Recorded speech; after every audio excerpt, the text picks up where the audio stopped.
हाँ जी, तो क्या हाल है? उम्मीद करता हूँ बहुत अच्छे। खैर, तो एक बार फिर स्वागत है आप लोगों का। अकाउंट्स अवेलेबल है कि इस प्लेटफॉर्म पर जहाँ करते हैं आपके सिलेबस की 100% पूरी कवरेज आपके इसी अपने यूट्यूब चैनल पर। खैर, तो एक बार फिर कैश बुक जो हम लोगों ने शुरू की थी, जिसमें लास्ट में एक बहुत ही महत्वपूर्ण, एक बहुत ही most very important topic double column cash book हम लोगों ने डील किया था।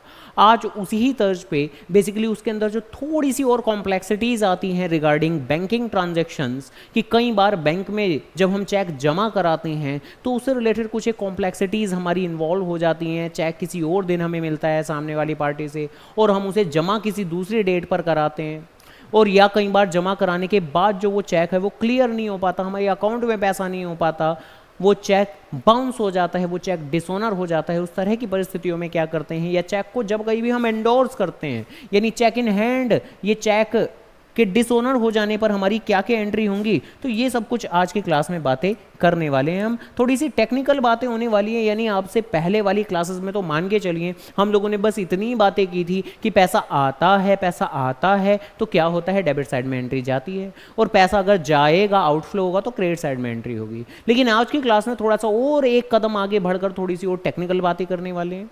तो ऑब्वियस सी बात है, अगर कोई भी एकदम समझदार इंसान आज सीधी ये पार्ट 3 देख रहा है तो भैया पहले पार्ट 2 जरूर देख लें। पार्ट 1 तो इतना जरूरी नहीं है, सिंगल कॉलम कैश बुक है, बहुत ही आसान है, बट वो पार्ट 2 जरूर देख लें, क्योंकि पार्ट 2 अगर नहीं देखा तो पार्ट 3 देखने की हिमाकत नहीं करिएगा आप लोग, है ना। तो ज़्यादा बेटर यही है, पार्ट 2 पहले देख लीजिए, ठीक है जी। तो चलिए खैर फिलहाल की आज की क्लास की करते हैं शुरुआत। तो इसी के साथ प्रेम से बोलो राधे राधे, और आज की क्लास की शुरुआत करते हैं जी। क्या कुछ एक बातें हमें करनी है कि थोड़ी सी बातें तो चेक के बारे में करेंगे कि मेरे बाबू चेक मिलता है आपको, कहाँ से मिलता है चेक? चेक नॉर्मली आपको किसी डेटर से मिलता है, किसी पार्टी से मिलता है। सपोज करो किसी डेटर, कोई राम नाम का डेटर, किसी भी नाम का डेटर से आपको चेक मिला, पैसा मिला, पैसा मतलब कैश नहीं, पैसा मतलब चेक मिला, उसने 50,000 रुपये का चेक आपको बना के दिया है, और ऑब्वियस सी बात है जिस जिस पार्टी ने चेक बना के दिया होगा उस चेक के ऊपर यहाँ उन्होंने डेट भी मेंशन की होगी मेरे बाबू। चेक के ऊपर पहली बात कौन सी डेट लिखी जाती है, तो जिस दिन चेक बनाया जाता है उस दिन की डेट लिखी जाती है। तो सपोज करो यहाँ पर कोई भी एक डेट लिख दी जाए, 10 जनवरी लिख दी जाए, तो बात यह है कि भाई चेक के ऊपर तो डेट कौन सी लिख दी, 10 जनवरी, और मतलब ईयर भी कोट करते हैं, ठीक है। तो 10 जनवरी डेट कोट कर दी, अब उस पार्टी ने, उस डेटर ने मुझे चेक दे दिया है, यानी आपको तो चेक क्या हुआ है, आपको तो चेक मिला है। तो क्या 10 जनवरी के दिन जो चेक मिला और आपको मिला, क्या जरूरी है कि वो 10 जनवरी को ही आप भागे भागे जाओ और बैंक में जाकर जमा कराओ? यानी कहने का मतलब यह है कि जिस दिन आपको पार्टी से चेक मिलता है, क्या उसी दिन कंपलसरी होता है कि हाँ हम भागे भागे जाएं और जाकर फटाफट से बैंक में चेक को जमा करा के आएं?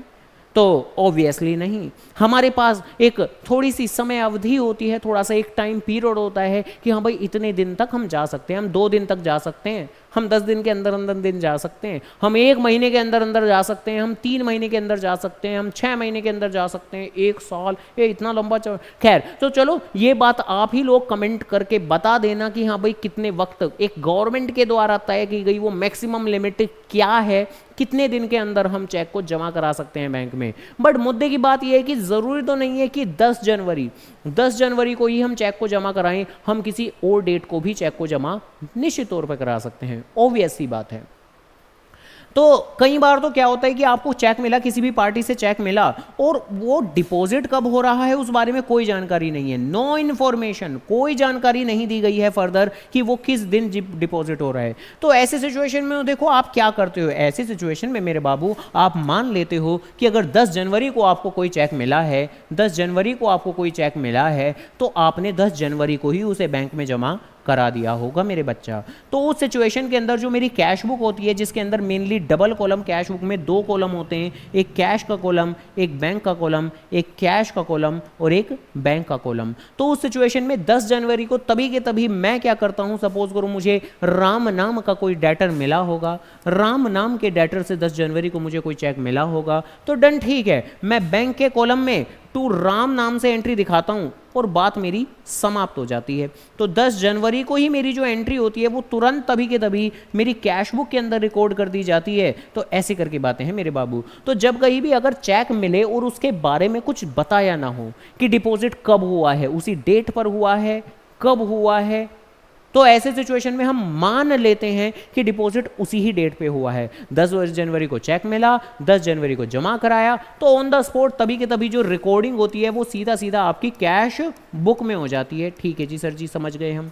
और किस नाम से हो जाती है? जिस पार्टी से आपको चेक मिला। सपोज करो वो जो चेक आपको मिला होगा वो आपको 50,000 रुपये का मिला है। जो आपको चेक मिला है वो 50,000 रुपये का मिला है। तो ऐसे सिचुएशन के अंदर ऑब्वियसली कैश के कॉलम में तो कुछ नहीं लिखते होंगे, भाई कैश का क्या लेना देना, चेक मिला है तो बैंक के कॉलम में लिख देंगे हम 50,000, बात हमारी खत्म हो जाएगी। लेकिन अगर 10 जनवरी को चेक मिलने के बाद उस चेक को जमा कराया जाए on some letter date, for example आप 5 दिन बाद गए हो, और इस बात का जवाब देना आप ही लोगों का काम है। कमेंट बॉक्स में कमेंट करो मैक्सिमम कितनी टाइम लिमिट है, कब तक हम चेक को जमा करा सकते हैं, या आजीवन कभी तक भी कि हमारा चेक हमारी प्रॉपर्टी कभी भी जमा कराएं। तो क्या ऐसा है क्या? तो मैक्सिमम लिमिट क्या है जिस लिमिट तक आप चेक को जमा करा सकते हो? 10 दिन, 15 दिन, 24 घंटे, 48 घंटे, 3 महीने, 1 महीने, 6 महीने, 1 साल, कितना? ठीक है जी। खैर मैं तो फिलहाल आ जाता हूं। सपोज करो वो चेक आपको मिला तो है किस डेट पर, रिसीव तो हुआ है किस डेट पर, 10 जनवरी को, लेकिन डिपॉजिट आपने कब कराया? डिपॉजिट आपने कराया 15 जनवरी को मेरे बाबू। तो सबसे पहली बात तो ये ध्यान रखना, क्या इस तरह की परिस्थितियों में इस तरह की, और देखो ये जो है ये खास परिस्थिति है, ये एक खास परिस्थिति है। ये वाली तो नॉर्मल सिचुएशन है, जिस डेट पर चेक मिला वही तभी के तभी जमा करा दिया, डेबिट साइड में पैसा आ रहा है तो टू राम नाम से आपने दिखा दिया। ये है एक खास परिस्थिति। तो ऐसे सिचुएशन में आप थोड़ी सी एंट्री करते हो जर्नल में, थोड़ी सी एंट्री करते हो जर्नल में, और थोड़ी सी एंट्री करते हो आप कैश बुक में, थोड़ी सी एंट्री करते हो जर्नल में, बाकी की एंट्री करते हो कैश बुक में। कुछ ऐसी सी बात है। अब बेसिकली बात क्या है? तो कुछ नहीं, बड़ी ही आसान सी बात है। जिस दिन चेक मिलता है, जिस दिन चेक मिलता है, और अगर आपने किसी और दिन जमा कराया है, तो आप ये जरा बताएं, जरा ये थोड़ा सा समझें कि आप बैंक में पैसा आने की उम्मीद कब कर सकते हो। क्योंकि बैंक अकाउंट डेबिट पता है किस दिन किया जाता है, कैश बुक में डेटा रिकॉर्ड पता है किस दिन किया जाता है? जिस दिन आप बैंक में पैसा आने की उम्मीद कर सकते हो। और ज़्यादातर बार बैंक में हम चेक जमा कराते हैं तो ये उम्मीद टूटती तो है नहीं, ज़्यादातर बार चेक पास हो ही जाते हैं, क्लियर हो ही जाते हैं। वो डिसऑनर बाउंस जैसे केस तो बहुत रेयर देखने को मिलते हैं। आमतौर पर तो हम बैंक में चेक जमा कराते हैं तो वो लगभग काफ़ी मैक्सिमम परसेंटेजेस हैं कि वो क्लियर हो ही जाएंगे, तो उम्मीद पूरी खरी उतरती है हमारी। तो हम बैंक अकाउंट किस दिन डेबिट करते हैं, अब कैश बुक में एंट्री किस दिन करते हैं? तो मेरे बाबू ध्यान से, अच्छे से ध्यान से दिमाग में बिठा लेना, कैश बुक में उस दिन एंट्री होती है जिस दिन चेक को डिपॉजिट कराया जाता है। जैसे अगर 10 तारीख को किसी पार्टी से चेक मिला और आपने तब उस वक्त ड्रॉर में रख दिया उस चेक को, है उठाया, ड्रॉर खोली और ड्रॉर के अंदर रख दिया उस चेक को, क्योंकि ज़रूरी है, क्या पता आपके पास उस दिन वक्त ही ना हो। 10 तारीख को, 11 तारीख को भी आप बहुत बिजी थे, बहुत बड़े बिजनेसमैन हो आप, वक्त नहीं है, इधर उधर क्लाइंट से मिलना पड़ता है, आपको मीटिंग्स होती हैं, कॉन्फ्रेंसेस हैं आपकी, तो आपको न 10 तारीख को, न 11 तारीख, न 12, न 13, आपको तो सीधा जो वक्त मिला है वो कब? 15 तारीख को मिला है। तो 15 तारीख को ही आपने उस चेक को बैंक में जमा कराया है, और जब तक जमा नहीं कराओगे, जब तक वो चेक आपके ड्रॉर में पड़ा हुआ है, क्या आप उम्मीद कर सकते हो कि बैंक में पैसा आ जाएगा? तो ऑब्वियसली नहीं। तो देखो, जब तक कि आपने उस चेक को जमा नहीं कराया, आप उम्मीद नहीं कर सकते हो कि बैंक में पैसा आएगा, तो तब तक आप कैश बुक में रिकॉर्ड नहीं करोगे। आप उम्मीद कब कर सकते हो? जब 15 तारीख को आपने चेक को बैंक में जमा कराया, अब आप उम्मीद कर सकते हो कि अगले कुछ 1-2 दिनों में आपके अकाउंट में पैसा क्रेडिट हो जाएगा, आ जाएगा पैसा, तो तब आप कैश बुक में रिकॉर्ड करने का हक रखते हो मेरे बाबू। तो सबसे पहली बात तो यही अच्छे से माइंड में रिटेन करना है कि कैश बुक में एंट्री किस दिन आती है। ये तो नॉर्मल सिचुएशन है, 10 तारीख को चेक मिला तभी की तभी जमा हो गया, 10 तारीख को चेक मिला तभी की तभी जमा हो गया, तभी की तभी कैश बुक में एंट्री आ गई। लेकिन अगर 10 तारीख को चेक मिला और 15 तारीख को जमा कराया है, तो 10 तारीख की एंट्री तो जर्नल में जाएगी, जर्नल में। ऐसे सिचुएशन में 10 तारीख की जो एंट्री होगी वो तो मेरी जर्नल में जाएगी मेरे बच्चा। ध्यान रखना किस नाम से जाएगी, तो जरा ध्यान से आपको चेक किससे मिला है? आपको चेक मिला है राम से। तो डन। ऐसे सिचुएशन में एक खास account cheque in hand account debit होगा और राम अकाउंट क्रेडिट हो जाएगा, क्योंकि भाई राम ने तो अपना काम कर दिया। अब राम को क्या लेना देना, राम को क्या लेना देना कि आपने उस चेक को ड्रॉर में रखा है, आपने बैंक में जमा कराया है, उस पर छोले भटूरे रख के खा लिए, उसने अपना काम कर दिया, उसने चेक बना के दे दिया है आपको, उसे पेमेंट कर, वो आपका डेटर था, जो मिस्टर राम थे वो आपके डेटर थे और उन्होंने अपना काम कर दिया है, तो आप डेटर को तो फिनिश कर दोगे। हम जानते हैं कि डेटर को क्रिएट करने के लिए डेबिट किया जाता है, फिनिश करने के लिए तो क्रेडिट ही किया जाएगा। तो राम अकाउंट को क्रेडिट कर दिया जाएगा, चेक इन हैंड नाम से एक नया एसेट क्रिएट कर लिया जाएगा कि हाँ मेरे पास चेक है, मेरे पास चेक है, मेरे पास चेक। क्या मैं बैंक अकाउंट को डेबिट कर सकता हूँ अभी? भाई 10 तारीख को ये जो एंट्री होती है किस तारीख की है? ये है आपकी 10 जनवरी की एंट्री। क्या 10 तारीख को आपने उस चेक को बैंक में जमा कराया है? तो नहीं कराया। 10 तारीख को तो आपके पास अगर कुछ है तो वो क्या, वो सिर्फ चेक है, तो आप चेक इन हैंड नाम से ही अकाउंट डेबिट करते हो। हाँ, अगर 10 तारीख का चेक 10 तारीख को ही आप जमा करा दे तब कोई दिक्कत नहीं थी, तब आपको चेक इन हैंड नाम लेने की जरूरत ही नहीं थी, आप सीधा कैश बुक में एंट्री कर देते। क्यों? क्योंकि सीधा सी बात है, आपने तभी के तभी जमा करा दिया तो बैंक में पैसा आने की उम्मीद क्रिएट हो गई, तो आप कैश बुक में एंट्री कर सकते हो कि पैसा आ गया आपका। लेकिन अब जब 10 तारीख को चेक मिला तो आपको जर्नल में एक अलग एंट्री करनी पड़ेगी। बाद में जब 15 तारीख को वो चेक जमा कराया गया तो तब मेरी कैश बुक में एंट्री होगी। और फिर वो एंट्री किस तरह से नजर आएगी? जरा आराम से मेरे बाबू, किस नाम से एंट्री नजर आएगी? क्या अभी भी ये एंट्री आप बड़े आराम से राम के नाम से दिखाओगे? भाई राम नाम तो पहले ही आपने अपनी बुक से एलिमिनेट कर दिया था, फिनिश कर दिया था। राम जो आपके डेटर थे, चेक दे के गए थे 10 तारीख को, आपने तो 10 तारीख को ही उनका नाम अपनी अकाउंटिंग से फिनिश कर दिया था, एक नया नाम अपनी बुक्स में क्रिएट कर लिया था चेक इन हैंड नाम से। तो अब तो अगर आप कोई भी एंट्री यहां पर 15 तारीख को जब आप चेक जमा करा रहे हो, भाई चेक जमा करा रहे हो, सपोज 10,000 की ये ट्रांजैक्शन है, तो ठीक है जी, यहां पर 10,000 रुपए आप लिख दोगे। लेकिन अब यहां पर आप गलती से भी अगर आपने ऐसा लिख दिया राम, तो ये हो जाएगा डुप्लीकेशन ऑफ डेटा, ध्यान रखना। क्योंकि भाई आप राम नाम को बार बार नहीं लिख सकते, आपने 10 तारीख को लिख तो दिया था। हाँ, अगर चेक जिस डेट पर मिलता है उसी डेट पे जमा हो जाता है तो आप पार्टी नेम से दिखा सकते हो, कोई दिक्कत की बात नहीं है। लेकिन अगर आप चेक मिला 10 तारीख को और जमा करा रहे हो 15 को, तो 15 तारीख को ऐसा नहीं है कि आप दोबारा से टू राम दिखा दोगे। भाई राम को तो आपने ऑलरेडी क्रेडिट कर दिया है, फिनिश कर दिया है, तो अब आप राम नहीं दिखाओगे, फिर क्या दिखाओगे? आप दिखाते हो to cheque in hand, to cheque in hand. यानी मुद्दे की बात ये देखो, समझनी जो आप लोगों को मेनली है वो क्या, कि अगर जिस दिन चेक मिले उसी दिन जमा हो जाए तो टू पार्टी नेम नाम से अमाउंट आती बैंक में ही है।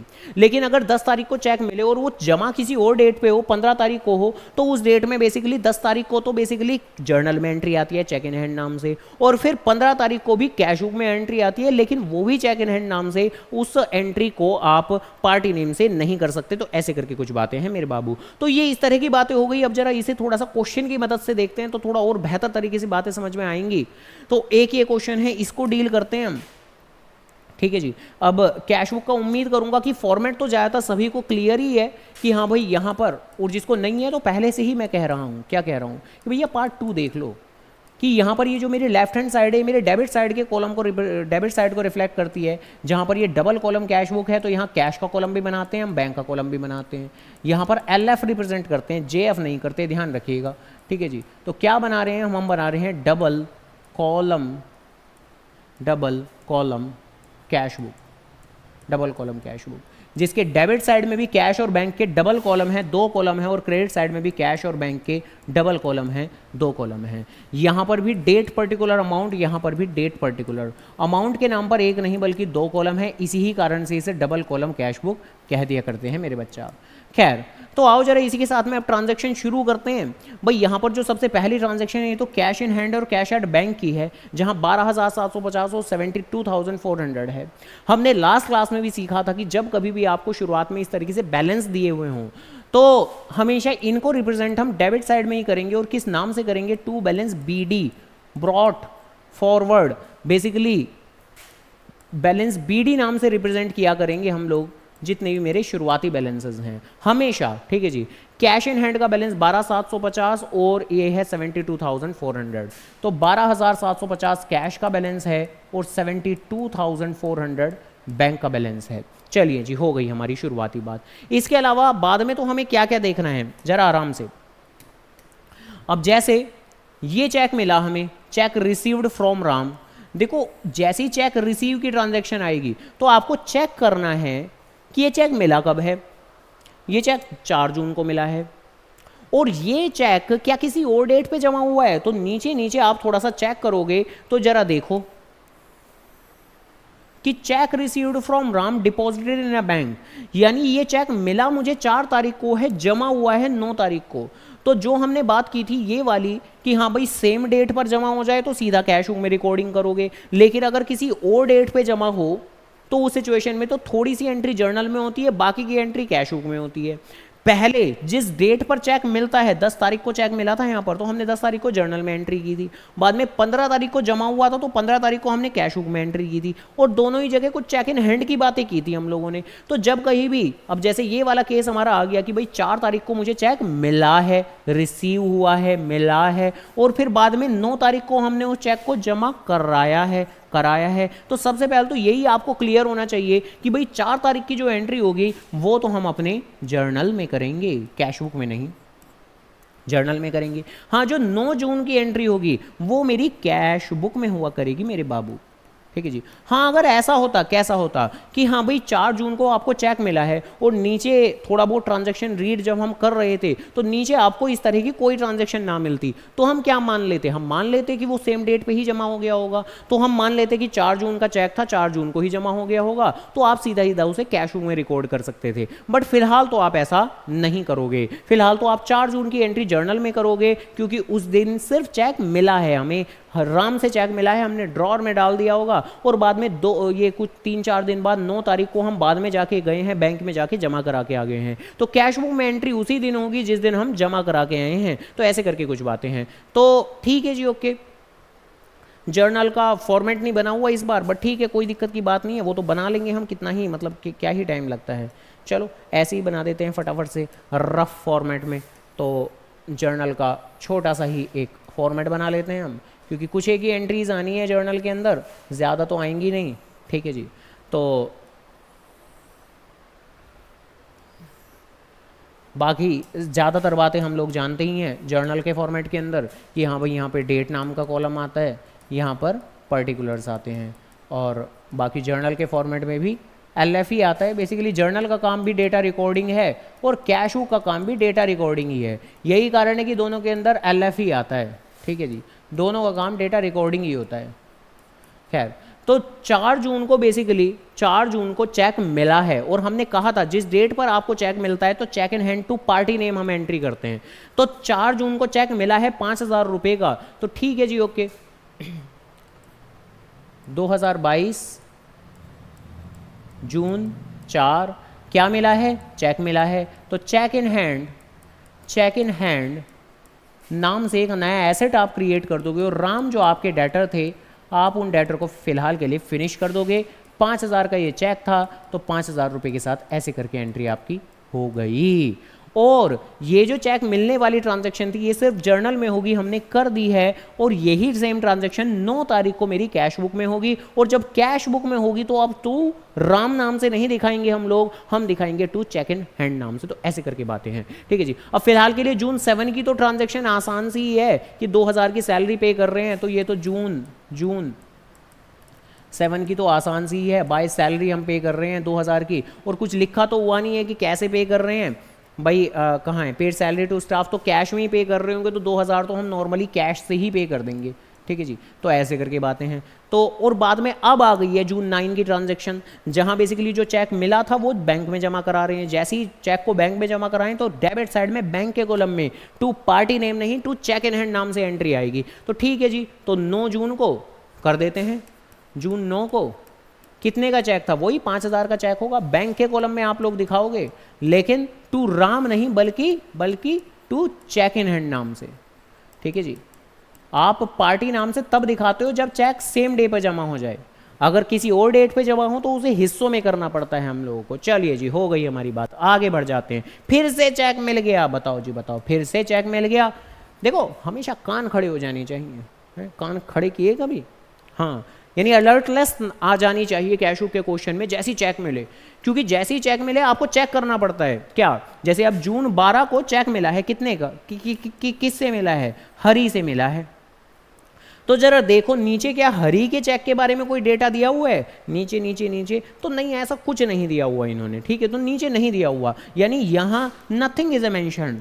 तो हरी से मुझे चेक मिला है बट कुछ भी मेंशन तो नहीं है आगे जाकर कि हाँ भाई किसी और डेट पे जमा हुआ है। और van ever nothing is a mention, तो हम क्या मान के चलते हैं कि सेम डे पे जमा हो गया होगा। सेम डे पे जमा हो गया होगा यानी कि एंट्री सिर्फ कैश बुक में आएगी, सीधा पार्टी नेम से आएगी और कोई कलेश पैदा नहीं होने वाले हैं। तो ठीक है, जून 12 की जो ट्रांजेक्शन है 1200 रुपये के साथ में हम हरी के नाम से कर सकते हैं, हरी के नाम से। अब कोई चेक इन हैंड की जरूरत नहीं है हम लोगों को, ठीक है जी। तो जो जून 12 की ट्रांजेक्शन है आओ करें, जून 12। तो उम्मीद करूंगा अब थोड़ी और क्लैरिटी आ गई होगी कि बेसिकली चल क्या रहा है। भाई सेम डे पर अगर हो जाए तो आप पार्टी नेम से दिखाओ, डिफरेंट डेट पर हो तो थोड़ा सा आप जर्नल में दिखाओ, बाकी का आप कैश बुक के अंदर दिखाओ चेक इन हैंड नाम से। तो ऐसे करके बातें चल रही हैं, ठीक है जी, हो गया। इसके अलावा जून 16 की ट्रांजेक्शन, रेंट आप पे कर रहे हो गोपाल को। अब मेन मुद्दा क्या है, गोपाल या रेंट? मेन मुद्दा है रेंट, तो रेंट नाम से एंट्री आएगी, ध्यान रखिएगा। तो जून 16 1500 रुपये रेंट, जून 16 1500 रुपये रेंट जा रहा है। अब रेंट जो जा रहा है ओबियसली मेंशन नहीं है तो कैश की फॉर्म में ही जा रहा होगा 1600 रुपये का, ठीक है जी। ऐसे करके है 1600 है 1500 1500 कैसे कैसे करके मिटाएं, खैर तो 1500 रुपये का है जी रेंट, ठीक है। आगे बढ़ जाते हैं, फिर से कान खड़े हो जाने चाहिए, हुए कि नहीं हुए? हुए, करो भैया कान खड़े करो। जब जब चेक की बातें आएंगी कान खड़े करने ही पड़ेंगे आपको। क्या क्या कान खड़े करने हैं कि ये जो चेक था जो रिसीव हुआ था राम से, रिटर्न डिसऑनर्ड, यानी ये जो चेक मिला था राम से, अब ये आपने जमा तो करा दिया था, 4 तारीख को मिला था चेक, 9 तारीख को जमा करा दिया, बाद में जाकर यही चेक आपको वापस दे दिया बैंक वालों ने। क्यों? कि भैया ये तो डिसऑनर हो गया। डिसऑनर का मतलब क्या होता है? डिसऑनर का मतलब होता है कैंसलेशन। अब क्यों होते हैं चेक कैंसल? भाई कारण कुछ भी हो सकता है, क्या पता चेक पे बातें ठीक तरह से ना लिखी हो, ओवर राइटिंग कर दी हो, सिग्नेचर मैच ना हो रहा हो, या सामने वाली पार्टी मिस्टर राम के अकाउंट में ही इतने पैसे ना हो। उन्होंने चेक बना के दे दिया 5000 का, लेकिन उनके अकाउंट में इतने पैसे नहीं है, तो ऑब्वियसली चेक बाउंस हो जाएगा। तो और भी कुछ एक कारण, मुद्दे की बात तो ये है कि चेक कैंसिल हो गया है, ठीक है जी, ओके। तो देखो कैंसिल के केस में होता क्या है, कैंसिल के केस में बड़ा आसान है भाई। जो राम नाम के डेटर को हमने एक ज़माने पहले फिनिश कर दिया था, तो उसे अब एक बार फिर डेटर बनाने का वक्त आ गया है। तो चेक डिसऑनर की अगर मैं बात करूं जर्नल एंट्री की, चेक डिसऑनर ऐसा होता नहीं है आमतौर पर रियल लाइफ में कि चेक डिसऑनर हो जाए, लेकिन अगर हो जाए तो क्या होता है भाई? हमने इस उम्मीद में बैंक अकाउंट डेबिट किया था कि पैसे आ जाएंगे, अब पैसे तो आए नहीं है, और ऊपर से हमने इस उम्मीद में डेटर को फिनिश किया था कि अब तो कोई लेना देना नहीं है, बट अब तो लेना देना है। तो हम डेटर को फिर से डेटर बनाते हैं, यानी राम को फिर से डेटर बनाएंगे और बैंक अकाउंट को क्रेडिट कर देते हैं हम। क्यों? क्योंकि हमने गलती से बैंक को डेबिट कर दिया था इस उम्मीद में कि पैसा आ गया होगा। हमने गलती से बैंक अकाउंट को डेबिट कर दिया था इस उम्मीद में कि पैसा आएगा, क्योंकि आमतौर पे आ ही जाता है, बट अब तो पैसा नहीं आया, चेक हो गया है डिसऑनर, तो बैंक को आपको रिवर्स क्रेडिट करना पड़ता है और आप पार्टी को दोबारा से डेटर बना लेते हैं। अब ऑब्वियसली किसी भी पार्टी को डेटर बनाते हैं, डेटर एक एसेट है तो डेबिट ही होता है, डेटर को फिनिश करने के लिए क्रेडिट करते हैं हम लोग, डेटर का नेचर कुछ ऐसा है। तो चेक डिसऑनर की जर्नल एंट्री याद होनी चाहिए आपको। हालांकि ये कहने का ये मतलब बिल्कुल भी नहीं है कि आपको इस क्वेश्चन में इसकी जर्नल एंट्री करनी है, जर्नल एंट्री नहीं करनी।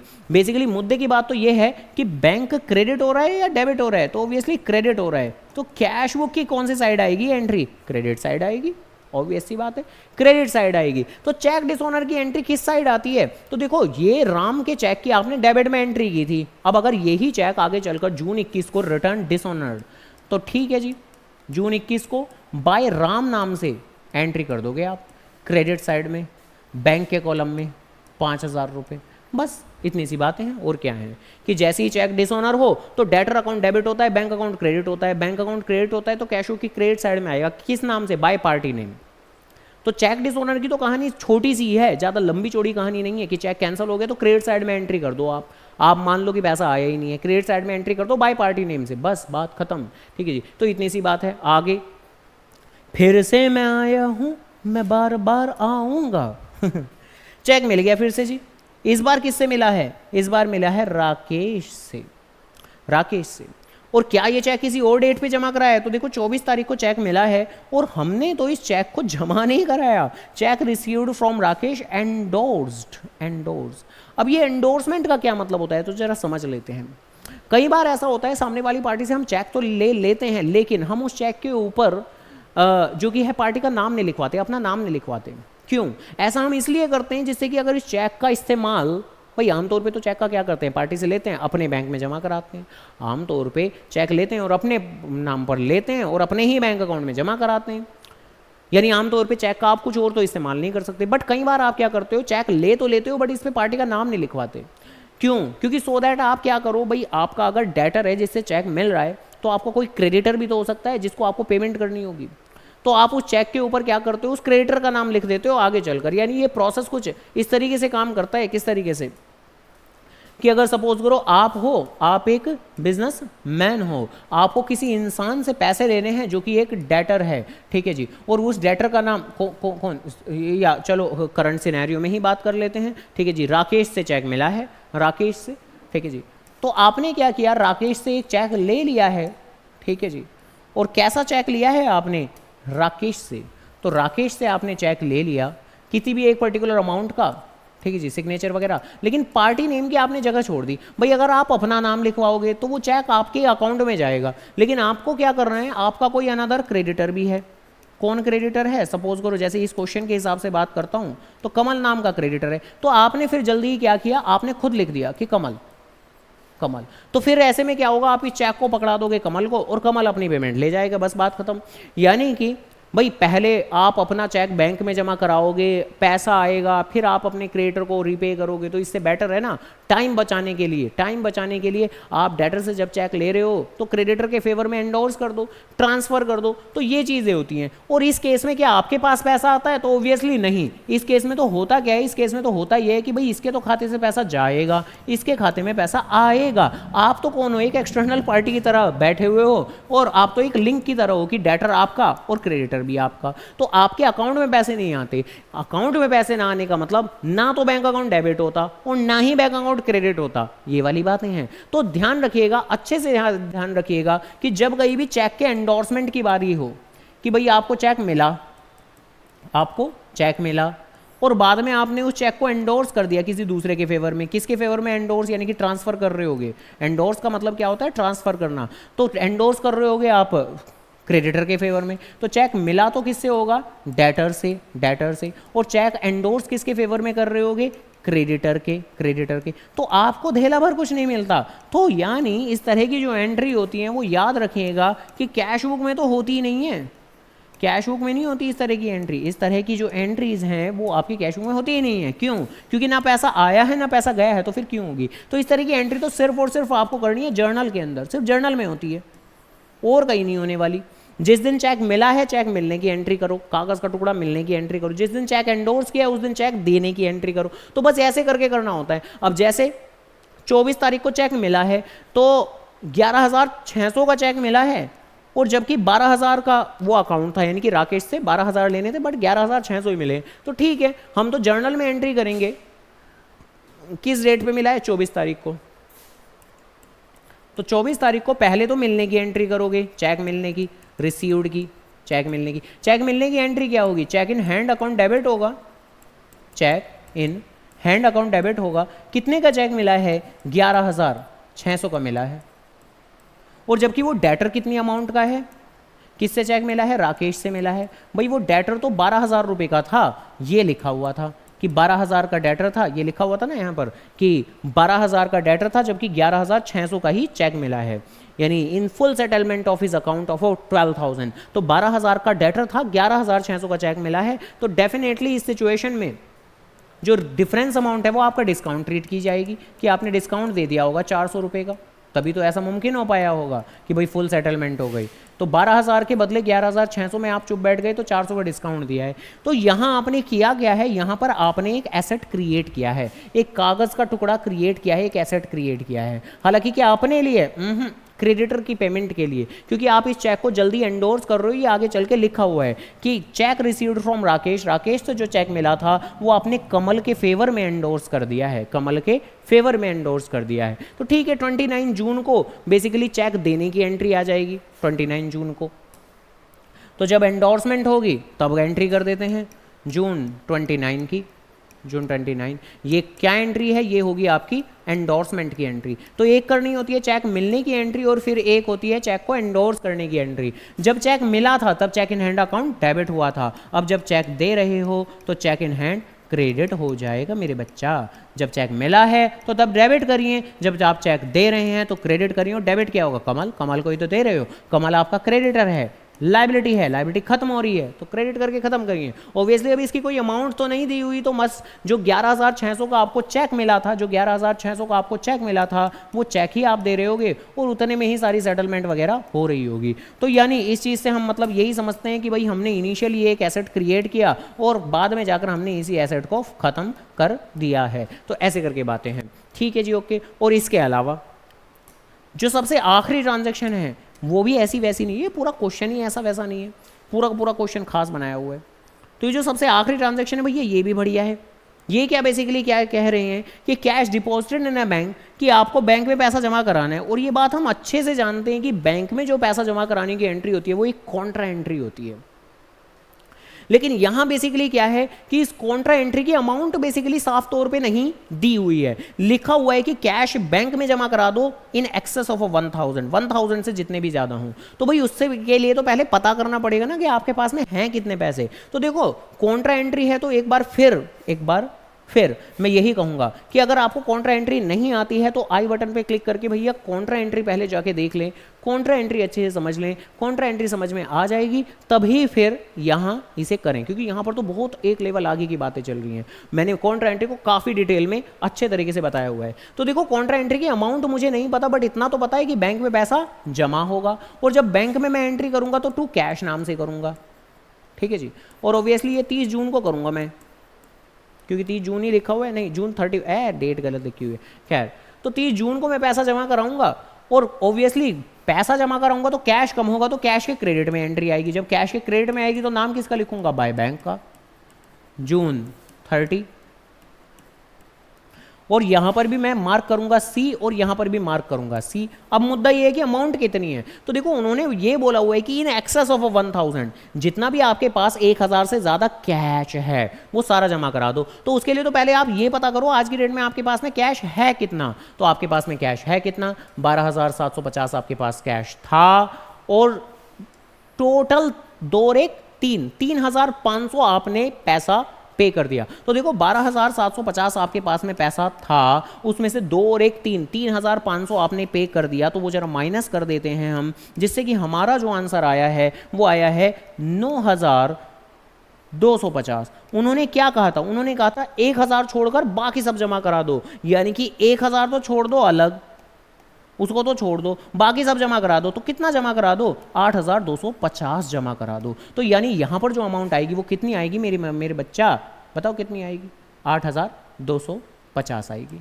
तो ये कैसे निकालिए 8,250, ये जरूर अच्छे से समझ लीजिएगा। सबसे पहले नॉर्मल बैलेंसिंग फिगर निकाली कैश की, फिर उसमें से यानी कि डेबिट साइड में से क्रेडिट साइड को माइनस किया, नॉर्मल बैलेंसिंग फिगर निकाली, फिर 1,000 को छोड़कर बाकी जमा करा दिया, ठीक है जी। तो ऐसे करके किया है कुछ, ठीक है, अजीब सा भयंकर सा काम, 8,250। और बस अब तो बैलेंसिंग करनी है। अब अगर मैं कैश की बैलेंसिंग करूंगा तो वो नॉर्मली हो जाएगी। भाई कैश में तो आपने छोड़ा ही कितना बैलेंस है, 1,000 ना, तो कैश में तो उतना ही आएगा ऑटोमेटिकली, चाहे करके भी देख लीजिएगा।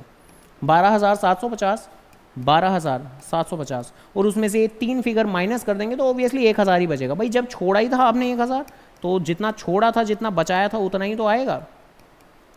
तो बाय बैलेंस सीडी जो कि बैलेंसिंग से निकलता है हमारा नॉर्मल तरीके से, तो 1,000 रुपये आ जाएगा। इसके अलावा बैंक की भी अलग से कैलकुलेशन करनी पड़ेगी। ऑब्वियसली इन सारी की सारी फिगर्स का टोटल करेंगे हम, उसमें से ये 5,000 माइनस कर देंगे हम। तो यानी इन शॉर्ट आपका आएगा कितना, भाई इन सारी की सारी फिगर्स का अगर मैं टोटल की बात करूं, टोटल टोटल, तो 72, 77, 78 और 78 और 8 हो जाएंगे 86, और यहाँ होगा आपका 400, 200, 600, 600, 200, 800, तो 86, 850, 86, 850, तो 86, 850, और 86, 850 में से ऑब्वियसली 5000 क्रेडिट साइड में तो एक ही आइटम है, तो 5000 माइनस कर देंगे हम, तो 83, 850 आ जाएगा अपना आंसर। तो बस इसी के साथ में हो जाएगी बात खत्म। तो देखो आज की क्लास में भारी भरकम बातें बहुत थी, काफ़ी थी, ठीक ठाक थी कि भाई चेक जब मिलता है किसी और डेट पे जमा होता है क्या करते हैं, ठीक है, चेक डिसऑनर होता है क्या करते हैं, चेक एंडोर्समेंट अगर सपोज करो हो जाता है, ये भी हम लोगों ने देख लिया था, जब कहीं भी चेक एंडोर्समेंट होता है तो हमें कैश बुक में कोई भी एंट्री नहीं करनी होती, सिर्फ और सिर्फ जर्नल में ही हमें एंट्री करनी होती है। तो आज की क्लास में कंसेप्चुअली जो आपने चीज़ें लर्न की हैं वो चेक इन हैंड की एंट्री कैसे होती है, चेक डिसऑनर के केस में कैसे करना होता है, चेक एंडोर्समेंट के केस में कैसे करना होता है, ये सारी चीज़ें देख ली हैं। तो डन, ठीक है जी, ओके डन, आज की बात समाप्त हुई फाइनली। काफ़ी भारी भरकम थोड़ी मुश्किल सी बातें थी, ऐसी बातें थी जिनको आपको प्रैक्टिस करनी पड़ेगी, करेगी। देखो कुछ चीज़ें होती हैं जिनके अंदर आपको एक्स्ट्रा एफर्ट लगाने पड़ेंगे, जब तक आप ज़्यादा मेहनत नहीं करेंगे, चीज़ों को रिपीट नहीं करेंगे बार बार, तब तक बातें नहीं बनेंगी। और वाकई में कुछ चीज़ें ऐसी होती हैं पहली बार पढ़ते वक्त दिमाग पे थोड़ा ज़्यादा भारीपन महसूस होता है, ये उन्हीं में से चीज़ें थी, ध्यान रखिएगा। तो चलिए खैर फिलहाल के लिए मेरी बात खत्म होती है। तो जैसा ही कहते हैं अकाउंट्स अवेलेबल है ही, एट अवेलेबल है, तो okay done, tata bye bye, take care.